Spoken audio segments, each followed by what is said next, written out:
അസ്സലാമു അലൈക്കും.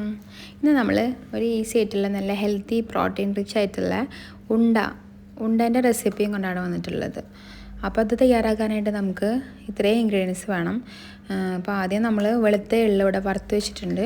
പിന്നെ കുറച്ച് കാഷ്യൂനട്ട്, പിന്നെ കുറച്ച് ആൽമണ്ട്, ബദാം, പിന്നെ അരി വറുത്തത്. ഇപ്പോൾ ഈ കാഷ്യൂനട്ടും ബദാമൊക്കെ നമ്മൾ എണ്ണയൊന്നും ഇല്ലാതെ ചട്ടിയിൽ വറുത്തെടുത്തതാണ് കേട്ടോ. പിന്നെ നമുക്ക് വേണ്ട ശർക്കര, പിന്നെ കുറച്ച് നെയ്യ്, പിന്നെ വറുക്കാത്ത തേങ്ങ. വേണമെങ്കിൽ നിങ്ങൾക്ക് വറുത്തിട്ടും ഉപയോഗിക്കാം. അപ്പോൾ ടേസ്റ്റ് കൂടും, കുറേ നാളെടുത്ത് വെക്കുകയും ചെയ്യാം. അവിടെ ഞാൻ വറുക്കാത്ത തേങ്ങയാണ് എടുത്തിട്ടുള്ളത്, കാരണം പെട്ടെന്ന് തന്നെ തന്ന് തീരുമല്ലോ. അതുകൊണ്ട് നെക്സ്റ്റ് നമ്മൾ ഇതൊക്കെ ഒരു ബ്ലെൻഡറിലേക്ക് 1 by 1 ആയിട്ട് എടുക്കുക. അപ്പോൾ ഞാൻ ആദ്യം കുറച്ച് അരി വറുത്തതാണ് ഇട്ട് കൊടുത്തിട്ടുള്ളത്, എള്ളും കൂടിയിട്ട്. എന്നിട്ട് അത് നമ്മളൊന്ന് ക്രഷ് ചെയ്തെടുക്കുക. then അതൊന്ന് നല്ലോണം പൊടി പോലെ ആവണം കേട്ടോ. അല്ലെങ്കിൽ ഇങ്ങനെ നിങ്ങൾക്ക് ഇങ്ങനെ കടിക്കാൻ ഇഷ്ടമാണെങ്കിൽ നല്ലോണം നൈസ് പൊടി ആവണം. എനിക്ക് നൈസ് പൊടി ആവുന്നതാണ് ഇഷ്ടം. ഇതേ ഒരു പരുവാവണം. അത് നമ്മളൊരു വേറൊരു പാത്രത്തിലേക്ക് മാറ്റിയിട്ട് കൊടുക്കുക. നെക്സ്റ്റ് നമ്മൾ നട്ട്സൊക്കെ ഒന്ന് പൊടിച്ചെടുക്കണം. അപ്പോൾ അവിടെ കാഷ്യൂനട്ടും ബദാമും ഒരുമിച്ചാണ് ഞാൻ പൊടിച്ചെടുക്കുന്നത്. ഇനി നിങ്ങളുടെ കയ്യിൽ വേറെയും നട്ട്സ് ഉണ്ടെങ്കിൽ അതൊക്കെ ആഡ് ചെയ്യാം. വേണമെങ്കിൽ കുറച്ച് പീനട്ട് ഇടാം, വേണമെങ്കിൽ നിങ്ങൾക്ക് കറുത്ത എള്ളിട്ട് കൊടുക്കാം.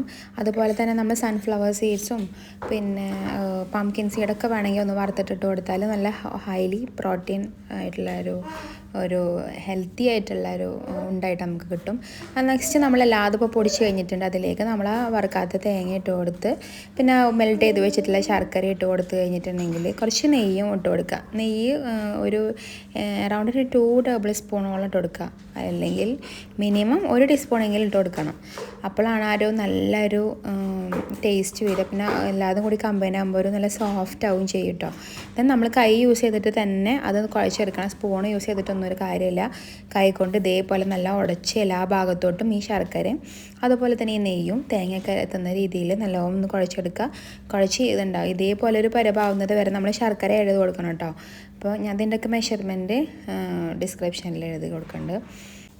ഈ നട്ട്സൊക്കെ നമ്മൾ വറുത്ത് ചേർക്കുന്ന കാരണം കൊണ്ട് നല്ലൊരു സ്മെല്ലാണ്, നല്ലൊരു ടേസ്റ്റിയാണ് കേട്ടോ.